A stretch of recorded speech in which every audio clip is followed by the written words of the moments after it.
તો મિત્રો જો આટલી મલાઈ મેં પહેલાંની ભેગી કરી રાખી છે અને પાછી આજે આ અઢીનું મખણ કરી લઈએ.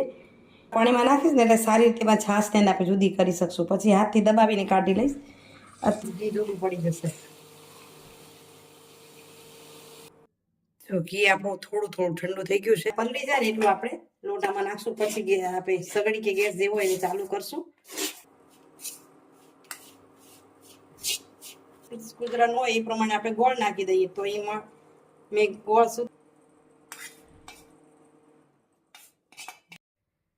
તો જો મસ્ત દબાઈને થઈ ગઈ તૈયાર. થોડીક ઠંડી થાય એટલે આપણે ચકથા પાડી લઈએ. તો મિત્રો થયું એવું કે મંદિરેથી તો આવી ગયા. આવીને પછી લાઈટ ભાગી ગઈ હતી.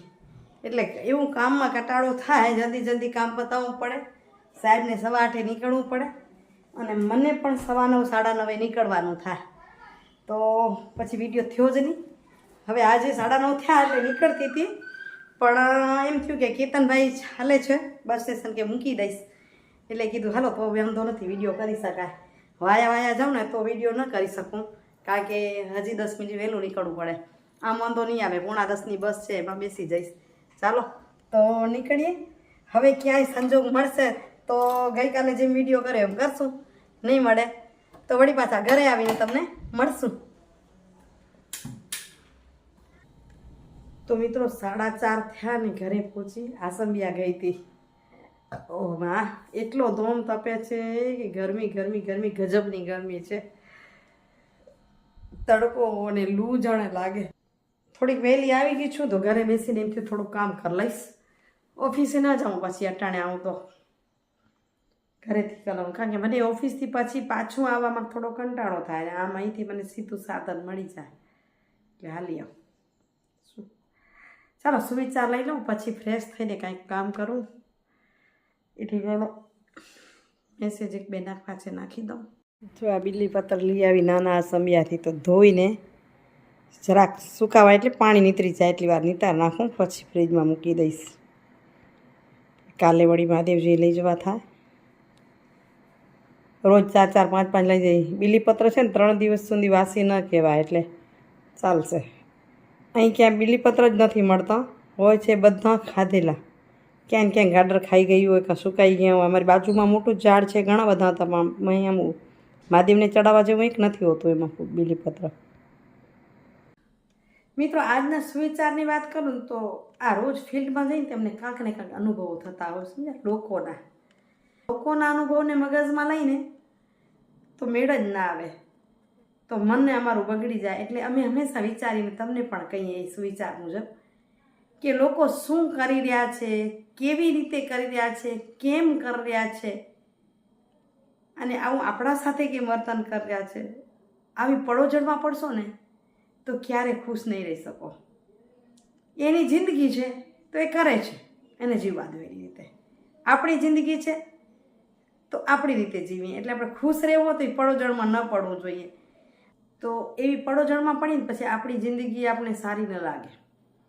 તો એની માટે કહી શકાય આપણી જિંદગી ત્યારે આપણને સારી લાગે કે આપણા જીવનમાં આપણે જ્યારે ખુશ હોઈએ. આપણા જીવનમાં આપણે ખુશ હોઈએ તો આપણી જિંદગી સારી લાગે. પણ શ્રેષ્ઠ જીવન એને કહેવાય કે જ્યારે લોકો તમારાથી ખુશ હોય. એ જે કરતા હોય એને ખુશ રાખવાનો આપણે પ્રયાસ કરીએ અને આપણાથી લોકો ખુશ હોય. 100 લોકોમાં 4 લોકો એમ કહે ને કે એ બરાબર છે, એનાથી મારું એને કામ કર્યું કે મને આનંદ આપ્યો, તો એ આપણું જીવન શ્રેષ્ઠ કહેવાય. એટલે પ્રયાસ કરવાનો, બાકી તો થઈ જ જાય એવું જરૂરી નથી. હું કરું છું, પગાર લઈને કરતી હોઉં તોય મને એમ થાય કે કોઈક મારાથી ખુશ હોય, કોઈકનું હું કાંઈક કામ કરું. એટલે પ્રયાસ કરીએ તો 100% ક્યાંક ને ક્યાંક સફળ થઈએ. બરાબર? ચાલો હવે ગરમી થાય છે, થોડીક ફ્રેશ થઈએ. તો મિત્રો વાગ્યા 5:30. જરાક ફ્રેશ થઈને મજા આવી ગઈ. મોટા ધોઈ લઈને તોય આનંદ આવી જાય. હવા બહુ લાગે છે પણ ગરમી એટલી જ થાય છે. હવા તો અવાજ કરે છે. જુઓ ઘઉં કેટલા દિવસથી રહી ગયા હતા, તમને બતાવ્યો તો કેમ સાચવશો. તો અહીંયા દિવેલ દઈને રાખ્યા છે, એમને ડગલો પડ્યો છે. રોજ જવાનું થતું તો હમણાં રવિવાર પણ ફ્રી નહોતો મળ્યો. તે દિવસે મારા જમાઈને આવ્યા હતા તો કે હાલો ગામમાં. અને શેના માટે આવ્યા હતા તો કહું તો એમને મકાન શોધે છે ભુજમાં. ક્યાંય સારું મકાન હોય તો કહેજો 3 બેડ ઓર કિચન હોય કે 2 બેડ. ઉપર નીચે થોડુંક ઓછું ગમે છે, નીચે જ હોય કે આ એવું જોઈએ છે નીચે જ. આમ શું અમારું કેમ છે નીચેથી ઉપર આવવું પડે, તો એ ટાઈપનું કોઈ સોસાયટીમાં ભાડે કોઈને આપવું હોય મારા પડોશમાંથી તો જણાવજો, એ કહી રહી છું. અને હવે અમને સાચવી લઉં. જુઓ આ અહીંયા પીપળા ભેગા કરી રાખ્યા છે. શું કહો તમે, ડ્રમ કહો કે શું કહો? તો એની અંદર ઘઉં ભરી લઉં. કેટલા ભરાય છે એની બરાબર ગુણીમાં ભર રાખીશ. અને લાવશે થોડી લઈ જશે, એના ગુણીમાં ભર રાખું. આજે થોડુંક વહેલું છે તો પતાવી લઉં કામ થોડુંક. તો મિત્રો બીજા દિવસના 9 વાગ્યા છે. ગઈકાલે ઘઉં ગાલ્યા પછી વિડીયો થયો નહીં. વિડીયો કરવા જાઉં તો ઘઉં કોણ ગાલી દે એવું થતું. સતત એકલી જ હતી. ઘઉં ગાલ્યા પાછા એડિયાવાળા ઘઉં નીચે નાખ્યા હતા, તો પછી લિક્વિડ નાખીને ધોયો રૂમને. સાંજે 9 થઈ ગયા. પછી રાત્રે 9 થી અત્યારે 9 વાગે આપણે પાછો ફોનને વિડીયો કરવા માંડ્યા છીએ. ફોન તો ઉપાડ્યો હતો કારણ કે ગઈકાલે વિડીયો પછી ટૂંકો લાંબો એક અપલોડ પણ કર્યો હતો. હવે આપણે થોડાક આજે રજા છે, ત્રીજો શનિવાર એટલે રજા હોય. બેન્કિંગ કામ કે આડું કામ હોય, ઓફિસોના કામ પતી જાય. બીજા અને ચોથા શનિવારે સરકારમાં રજા હોય, એટલે અમને પહેલો ને ત્રીજો સરકારી કામ ચાલુ એટલે ત્રીજાની અમને સંસ્થા રજા આપે, તાકી સરકારી કંઈ કામ અટકે એવા છે, બેંકના કામ છે એ કરી શકીએ. આજે બેંકનું ને એવું કંઈ કામ આપણું અટકે એવું છે નહીં, એટલે ઘરનું કામ થોડુંક પતાવી લઈ. ઘરના કામમાં હમણાં જો દૂધ મેળવી લઉં, બતાવું દૂધ મેળવું, એની સાથે દહીં કાઢ લઈ, માખણ બનાવી લઈએ. વિચારું છું કે પનીર બનાવું કે ન બનાવું, નહીં તો કાંઈક એમાંથી મીઠાઈ બનાવીએ. તો પેલી મલાઈ કાઢી લઉં. અને મલાઈમાં આજે માખણમાંથી વિચારું છું કે લોટ નાખીને કીટું બનાવું. એ કીટું બનાવું કે મસ્ત શું કહેવાય સુખડી ટાઈપની મીઠાઈ બનાવી નાખું. ખાંડ નહીં નાખી, ગોળવાળી બનાવશું આપણે. પણ શું બનાવીશ અત્યારે કાંઈ નક્કી નથી, આગળ વધતી જઈશ ને કાંઈક કરતી જઈશ. તો મિત્રો જો આટલી મલાઈ મેં પહેલાંની ભેગી કરી રાખી છે, અને પાછી આજે આ 2.5 લીટર દૂધ છે તો એની મલાઈ નીકળશે. તો આ મલાઈ આપણે કાઢી લઈએ અને મૂકી દઈએ. રૂમ ટેમ્પરેચર પર આવે પછી વલાવીને એનું માખણ કરી લઈએ. આ ડબ્બાની મલાઈ છે એને પણ આમાં ટ્રાન્સફર કરી લઈએ તપેલીમાં. તો આ 2 કલાક પછી જો મેં એનેથી વલોવ્યું તો માખણ થોડુંક તરી આવ્યું છે. હવે આ માખણને છે ને આપણે ચમચીથી અહીં મેં ઠંડુ પાણી ને બરફનું પાણી રાખ્યું છે.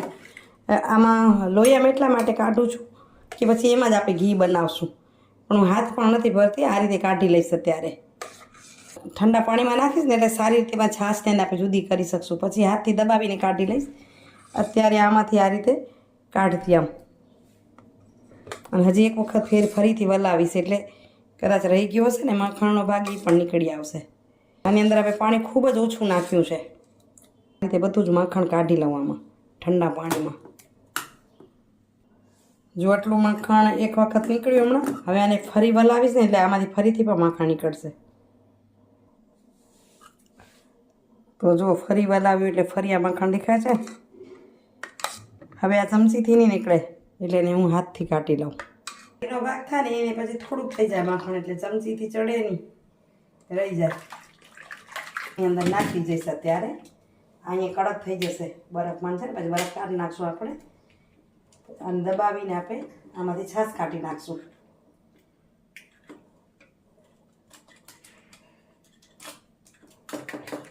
માખણ કાઢવા લાગીને ત્યારે હાથ આપણે સાબુથી ધોઈ નાખવાના, તો ચીપકશે નહીં. છે ને આમાં ચીપકતું નથી માખણ.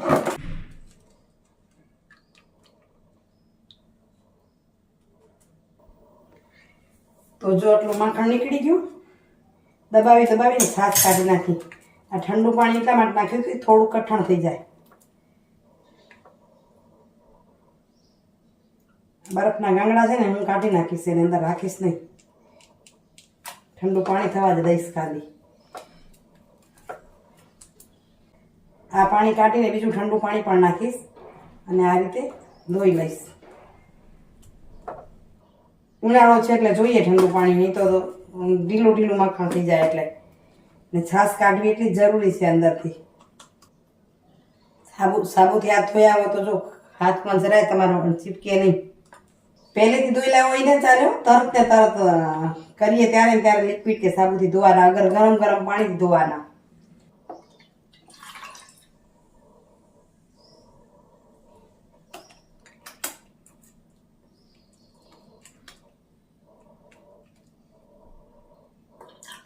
આમ આ રીતે ધોવાનું જ્યાં સુધી ચોખ્ખું પાણી ન નીકળે ત્યાં સુધી.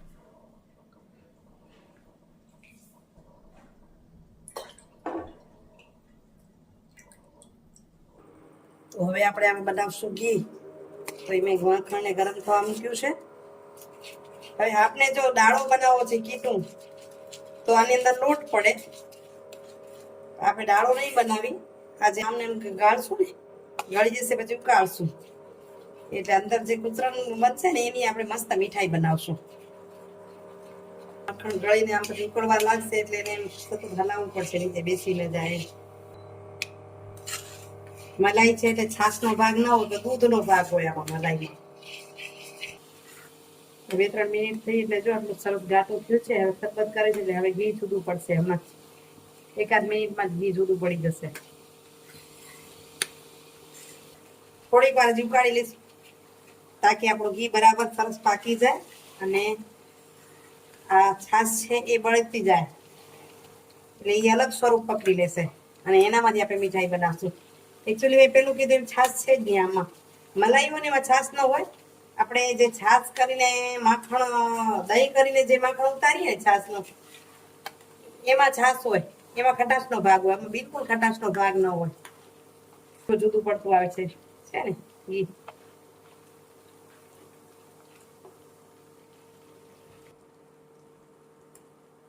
અહીંયા આપણું ઘી એકદમ જુદું સરસ થઈ ગયું અને સગડીને મેં બંધ કરી દીધી. અને હવે થોડીક વાર અમે બંધ રાખશું એટલે ખબર પડશે. હમણાં ઠંડુ થઈ જશે ઘી એટલે આપણે એને ગાળી લઈશું. જો ઘી આપણું થોડું ઠંડુ થઈ ગયું છે. આનાથી થોડુંક વહેલું બંધ કરી નાખી તોય ચાલે, લગભગ મોટે ભાગે આવી રીતે જ બંધ કરતા લાલ થઈ જાય ત્યારે. હવે આપણે આને આમાં ગાળી લઈએ ઘીને. તમે જે એમાં ઘીમાં રાખતા હોય એમાં હું આ ગરણી લીધી છે સ્ટીલની અને એમાં ગાળી લઈશ.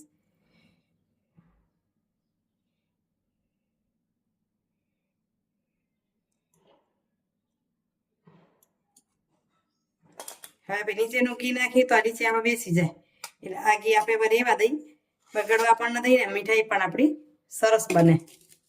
તો આપણે લોટ નાખીને બનાવીને તો આ કીટું થઈ જાય અને એ પણ બહુ ટેસ્ટી અને સરસ હોય, તાજે તાજું ખવાય.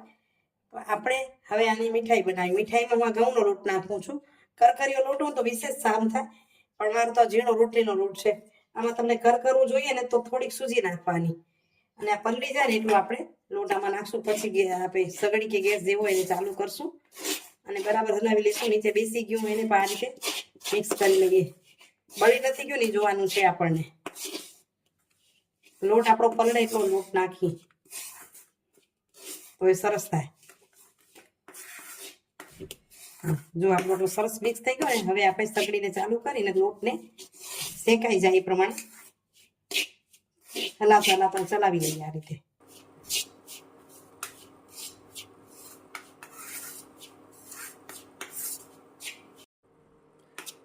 જો આપણો લોટ શેકાઈ જશે ને આની અંદર થોડોક, એટલે કાચો સ્વાદ પણ નહીં આવે અને જો એનો કલર પણ રાતાશ થઈ જશે. લોટ જે વાઈટો ને એ પણ આમાં ભળી ગયો. હવે આની અંદર આપણે નાખશું ગોળ. આપણે સગડી સાવ ધીમી રાખવાની છે, અગર બંધ કરી દેવાનું છે ગેસને, નહીં તો નીચે આપણે ગરમ કર્યું હોય એટલે એમાં દાજી જાય. જો આમાં સ્ટેજ તોય દાજવાની થયું છે.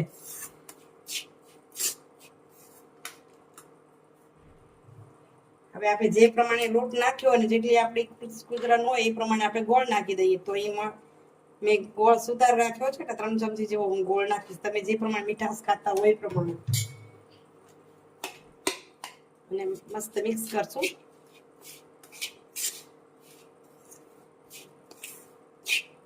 ધીમા ધીમા તપે હલાવીને આપણે આ ગોળને ગળવા દેવાનો છે. દેશી ગોળ તો સરસ ગળી જાય. પેલો આ ગોળ દેશી જ છે મારો, પણ થોડો કરકરિયો હોય. મેં ઘી ગોળ માટે લઈને તો કરકરિયો લઈએ એટલે.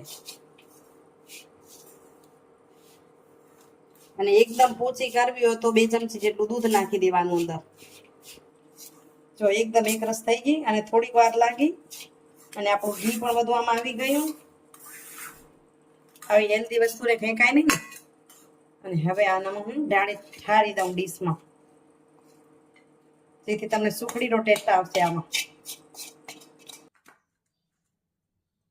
આ તેવાને ચમચીથી દબાવી દઈએ.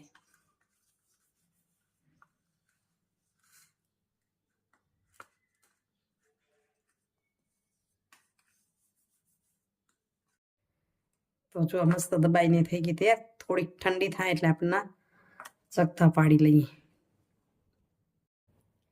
હવે લાગે છે આપણી ઠંડી થઈ ગઈ છે.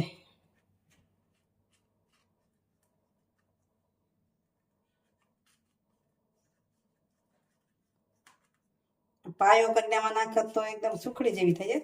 આમ થોડોક ભૂકો થશે. પાછો મારો થોડો ગોળ છે ને, દેશી ગોળ હોય એમાં ફરક પડે. આ અમે ઘી ગોળમાં ખાઈ, કરકરીયો ગોળ છે ને એનો ફરક પડે, તોય સુખડી જેવી લાગશે ટેસ્ટમાં. આખી અલગ જ મીઠાઈ મસ્ત લાગે હો.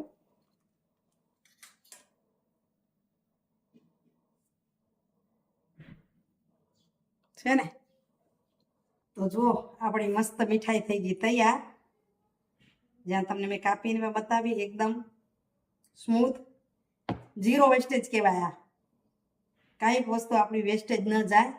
અને ઘીની વસ્તુ તો જરાય ન જવા દેવાય. દૂધ, ઘી, માખણ જે હોય પૌષ્ટિક છે, મોંઘા પણ છે.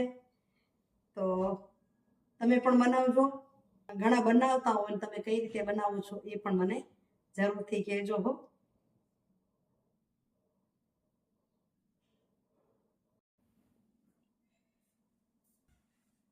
મિત્રો આટલો કામ પતાવીને 2 વાગી ગયા. જો તો કાંઈક બીજું કામ કરીએ, હું કરીએ, ધીમે ધીમે સમય કપડાનું સંકેલી લઉં. અને હવે વિડીયોની એન્ડિંગ કરું છું એટલા માટે કે 4 વાગે નીકળવું છે મને માતા પર, ક્રિકેટ ગ્રાઉન્ડ પર રમવા જવું છે. ક્રિકેટ કેવી રમાશે ખબર મને નથી. બહુ રમી હતી, ક્યારેક છોકરા ભેગી રમી છું ને હમણાં તો ઘણા સમયથી રમાતું નથી. વચ્ચે વળી માંડવી ગઈ હતી ત્યારે દોયત્રાઓ ભેગી રમી હતી. તો જશું રમવા. કેવું રમાય છે, હશે મજાનું. કોઈ રજા આપશે તો વિડીયો કરશું. ત્યાં રજા નથી, મને એલાઉડ નથી નોકરી. એવું લાગશે તો કરશું, નહીં તો પછી તમને ફરી મળશું. બરાબર? અહીં વિડીયોનું કંઈ. તો મિત્રો હવે વિડીયો નહીં કરું છું એન્ડિંગ. ફરી મળી છે નવા ઇન્ટરેસ્ટિંગ વિડીયો સાથે. ત્યાં સુધી આપ સૌને જય શ્રી કૃષ્ણ, જય જય ગરીબ ગુજરાત, જય ભારત અને જય. આવજો મિત્રો, બાય બાય.